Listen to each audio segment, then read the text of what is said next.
so much, obviously, for being here with us today. It's an honor to have you here on International Women's Day. Thank you. And just to sort of start it off, why do you think it's important that we celebrate International Women's Day? So I definitely think it's important because we can often forget to celebrate ourselves day to day. We can get carried away with all the other crazy things we have going on. So International Women's Day is that reset button where it's like, I'm going to celebrate me and put myself first, figure out where I'm going, what I want from life, and prioritizing you. Okay. And I know women empowerment is so important. It's so important to be confident and strong. And it's kind of difficult with social media. There's so many filters, and everyone's not always telling the truth all the time. And I would say you're probably one of the most well-known people that kind of do the no retouching thing on their Instagram. And why do you choose to embody this transparency on your platform? I do it for myself and I do it for other people too. I do it because I don't want to spend my precious time, which you can't get back, editing myself to an unrealistic expectation that I can never achieve or attain, and therefore other people as well. You are good enough just the way you are. I want to live in that truth and really exist in my honest truth. So I think portraying that on your own social media is super important because it's meant to be your little space online. So being yourself, I think, is vital to making it authentic. Okay. And how would you encourage, or what advice would you give to young men and women that are kind of feeling like they're having a difficulty with getting into this transition? Or how would you sort of give advice to them, I guess? I mean, it's definitely not just like a start today, have all the answers and have it all figured out and in a neat little package with a bow on. It's definitely something that takes time, and it's not going to necessarily be an easy road, but any steps towards self-acceptance and self-love is really important. It's the best investment that you can make because it will help in all areas of your life: the relationship with yourself, your mind, your body, your friends, your family, your loved ones, work, literally everything. And so I would commit to that, and I would let yourself have little victories as well. Don't set unrealistic goals for yourself. Set small little ones that you can achieve and then you can feel empowered by, and just know you're on the right track. Okay. And I know you're very open about your relationship with Nita and all the work you've done with them. And I was watching an interview a while ago, and you were talking about your Nita Inspires Award. Yes. And I was wondering if you could talk about it and maybe tell us a little about it. Yes. So I started working with the National Eating Disorder Association when I moved to the US. And because of my desire to have more transparency on what we're viewing, the images that we're consuming, I wish there was more kind of responsibility and honesty around them. I wanted to create something in partnership with Nita that was almost like a Good Housewife keeping seal of approval for healthy body images in the media. And so this is, again, a passion project, and I've awarded it to Aerie for their Unretouched campaigns. I awarded it to Red Magazine because they do a Real Women cover where it's unretouched as well. And then I awarded it this year, just gone, to Christian Siriano for all his work as a high-end fashion designer. Actually dressing and celebrating women of all sizes is super, super important. So there's amazing people, and I would really like to shed a light and celebrate that rather than shaming companies who are maybe not doing as much and need to do more. I think if we encourage the celebration of people doing good, hopefully it will encourage more people to do that. That's great. And earlier this year, as you talked about in the crowd today, you launched your health and lifestyle program, Everybody with Iskra.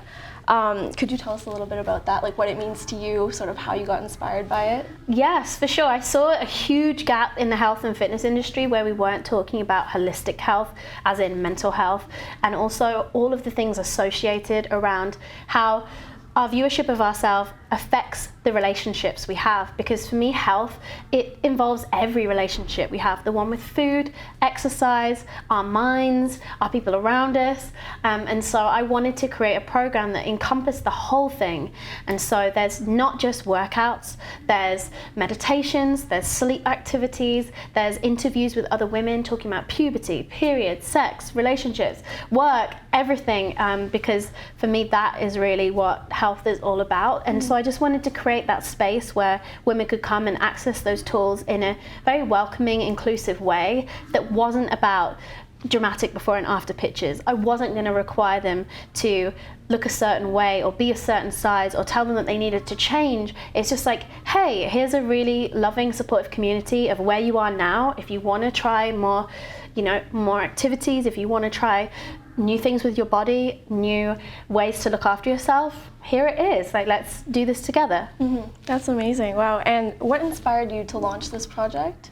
Again, just that there wasn't anything like it out there. And so I think instead of being frustrated, you should use a frustration or almost like a confusion of like, why doesn't this exist? If you want it, then hopefully other people want it too. And then you should, hopefully if you can, go out and do it and create it. Okay. And I know you've been in the modeling industry for a very long time, over a decade, and I'm sure you've seen a huge gap in trends and different cultural influences in fashion and modeling. How would you think, or how would you say the standard of the ideal body has changed since you started modeling? I would like to say it's been democratized because of social media.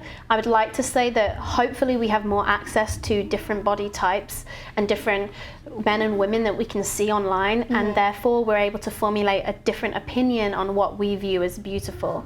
Because beauty doesn't have one definition and it means something different to every single person. To have set such a small standard and said, this is the definition, it's not okay. It doesn't represent what beauty is, which is just drastically, individual and special and unique, because someone can see beauty in this thing and then someone can see it in something else, but it's in all things. It just depends how we're viewing it.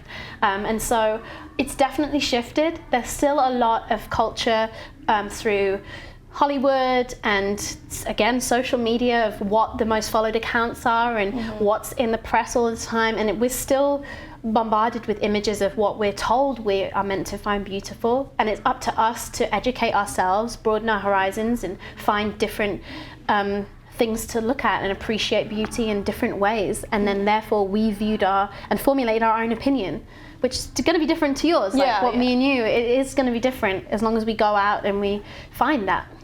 Okay. And you've done a lot of work with Aerie and you're still with them today. They're definitely paving a way in the industry for more diversity and inclusivity. But what do you think can inspire more of that in the industry in the future? I mean, I think the results of Aerie's sales should be enough. Obviously, I would like it to be brands thinking, we want to do good. I want to feel good about what I'm portraying in the media. I want to feel good that I'm making a campaign that actually makes these young consumers feel empowered. I wish more brands would think like that, and there certainly is a lot more doing that. If it has to be sales, then hey guys, Aerie's doing really well sales-wise too, like jump on this.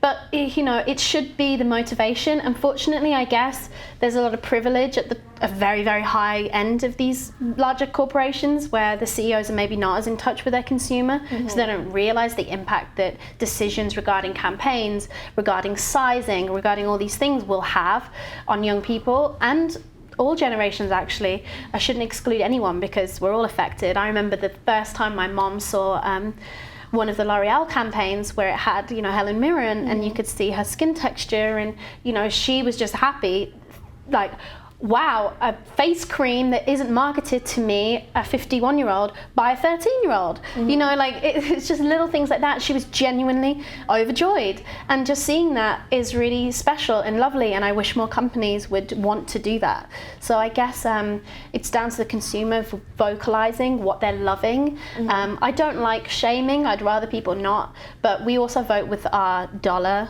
we vote with our time, we vote with our consumption. So if you would rather view that campaign or be part of that brand, shop there and don't shop there. Okay. And on the topic of brands and companies, are there any in particular that inspire you or maybe that you want to work with in the future? Oh, there's definitely a ton. Like I said, I'm loving the companies that I'm getting to work with right now. Aerie and L'Oreal are doing great things. I definitely think there's probably more up-and-coming brands as well. I would love to work with and figure out if there was more high-end designers like Siriano, who I've gotten to wear a few times. Other brands who want to branch out. It was actually a struggle when I've been going to like fashion weeks to get a lot of those designer brands in my sizes to wear. Like, they just weren't available to me. So I would love for that door to be open and discuss kind of the high-end designers doing more sizes. Okay.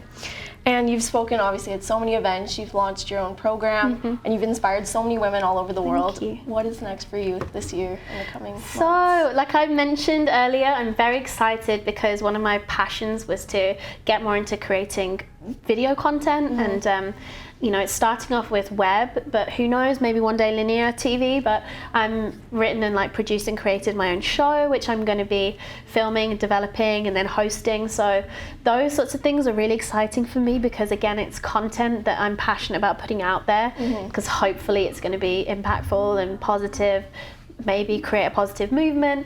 So definitely more of those sorts of things. Well, that's so exciting. All the best to you, and thank you for coming out today. I know you inspired a lot of young men and women out there today, including myself. Yay. So thank you so much for coming, and Thank you. Thanks for watching. Sending you all lots of love. Bye. Bye, guys.